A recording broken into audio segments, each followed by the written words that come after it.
नमस्कार. नेहमीची तीच डाळ आमटी खाऊन कंटाळा आला असेल तर एकदा अशा पद्धतीने ही आमटी बनवून बघा.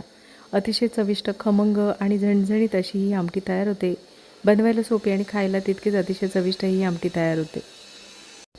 नक्कीच 2 घास जास्त जेवाल अशी ही आमटी तयार होते. इथे पण 1 वाटी तुरीची डाळ 2 ते 3 पाण्याने धुवून झाल्यानंतर 10 मिनिटं भिजवून घेतलेली आहे. डाळ भिजवून झाल्यानंतर त्याच्यामध्ये आपण 2 चिमूटभर हळद, 1 बारीक चिरून घेतलेला कांदा, 1 लाल मिरची घेतलेली आहे आणि 2 चिमूटभर आपण इथे हिंगाचा वापर केलेला आहे. 2 ते 3 कढीपत्त्याची पानं आपण हाताने अशा पद्धतीने तोडून घेणार आहोत, म्हणजे त्याचा छान असा स्वाद येतो. अर्धा चमचा आपण इथे घरगुती लाल तिखटाचा वापर करणार आहोत. घरगुती लाल तिखट हे तुम्ही तुमच्या आवडीनुसार वापरू शकता. 1 चमचा आपण इथे तेलाचा वापर करणार आहोत. तेलामुळे डाळ छान मऊसर अशी शिजली जाते.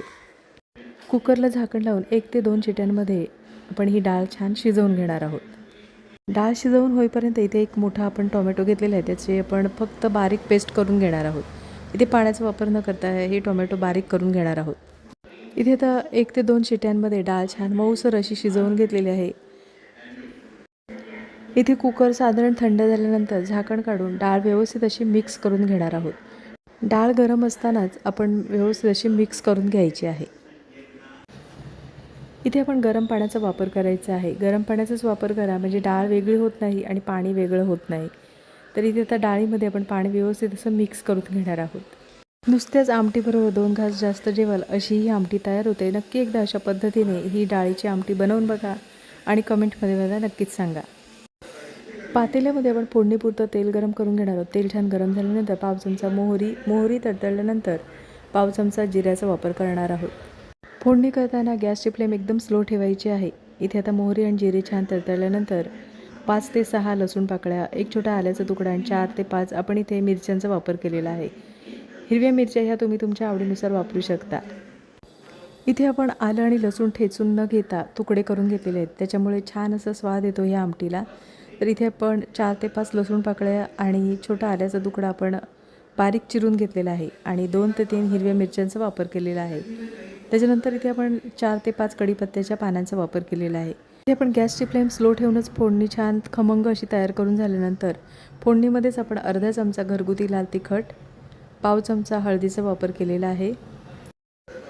इथे आपण बारीक करून घेतलेल्या टोमॅटोची जी पेस्ट आहे ती आपण 1 मिनिटभर परतून घेणार आहोत फोडणीमध्ये, म्हणजे त्याचा जो कच्चेपणा असतो तो नाहीसा होतो. गॅसची फ्लेम स्लो ठेवूनच आपल्याला फोडणी छान परतून घ्यायची आहे.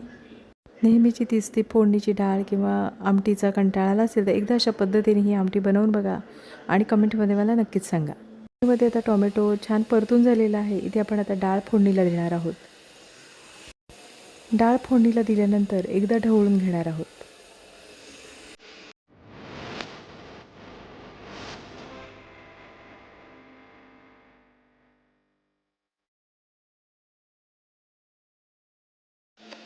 इथे आपण आता चवीनुसार मिठाचा वापर करणार आहोत. चवीनुसार मीठ आणि बारीक चिरलेल्या कोथिंबीरीचा वापर करणार आहोत. मीठ आणि कोथिंबीरीचा वापर केल्यानंतर आमटी आपण एकदा आता ढवळून घेणार आहोत. आमटी अधूनमधून ढवळून घ्यायची, म्हणजे तळाला डाळ करपत नाही. कारण आपण इथे पातेलं स्टीलचं वापरलेलं आहे, त्याच्यामुळे कधीकधी स्टीलच्या पातेल्यामध्ये आमटी केल्यामुळे करपण्याची शक्यता असते. त्याच्यामुळे अधूनमधून आमटी ढवळत राहायचं आहे. आमटी ढवळून झाल्यानंतर 2 ते 3 मिनिटासाठी आमटी छान उकळून घेणार आहोत.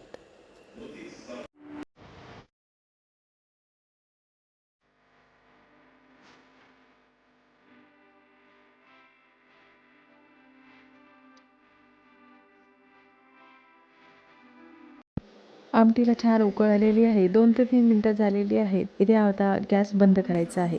अतिशय चविष्ट खमंग अशी ही आमटी तयार होते. नक्की एकदा अशा पद्धतीने ही आमटी बनवून बघा आणि कमेंटमध्ये मला नक्कीच सांगा. अशी रेसिपी आवडली असेल आणि चॅनलवर नवीन असला तर चॅनलला सबस्क्राईब करा आणि व्हिडिओ आवडला असेल तर लाईक शेअर करा.